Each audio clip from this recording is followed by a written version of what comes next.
आज जवळजवळ 7 ते 8 दिवसानंतर सूर्याचे दर्शन झाले होते. तर नमस्कार मित्रांनो, स्वागत आहे तुमचं आपल्या एका नवीन मिनी ब्लॉग मध्ये. गावातल्या बस स्टँडवर पोहोचताच लालपरी एकदम सुसाट आली मित्रांनो 200च्या वेगाने. तर आम्ही त्या लालपरीला हात दाखवला आणि थांबवलं. अंदर गेल्याच्या नंतर समजलं बस एवढी वेगाने का होती, कारण की बसमध्ये कोणीच नव्हतं, त्यामुळे बस धावत होती. जर कॉलेजमध्ये लवकर जाण्याचा कोणता पुरस्कार असेल तर ते आम्हाला देऊन टाकावा, कारण गेट उघडणाऱ्या मामाच्या अगोदर आम्हीच जाऊन पोहोचतो. तर मामाला यायला 2 तास वेळ होता, त्यामुळे आम्ही बोललो चला 10 रुपयाची 90 पिऊन येतो. 90 पिण्यासाठी आम्ही गेलो सरळ टपरीकडे. पण एवढ्या सकाळी टपऱ्या पण उघडल्या नव्हत्या.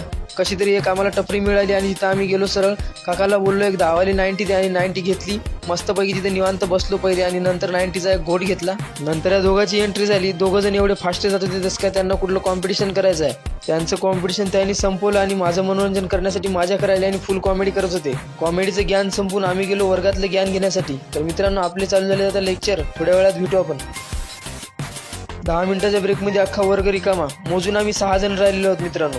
नंतर त्या 5 जणांना म्हणलं चला ब्रेक झाला तर आपण पण बाहेर थोडंसं फिरून येऊयात. ब्रेक झाल्याच्या नंतर आपले 2 लेक्चर पण कंप्लीट झाले. 2 लेक्चर कंप्लीट करून आपण गेलो सरळ काउंटरवर फॉर्म भरण्यासाठी, कारण आपल्याला पास काढायचे, त्यामुळे आपल्याला एक फॉर्म भरावा लागतो काउंटरवर जाऊन. ते फॉर्म भरण्यासाठी आम्ही गेलो आणि तिथंच आपला ब्लॉग एंड झाला, कारण की नंतरच्या क्लिप आम्ही घेऊ शकलो नाही. तर कसा वाटला तुम्हाला आपला हा मिनी ब्लॉग? तर लाईक, शेअर, सबस्क्राईब, फॉलो करून घ्या.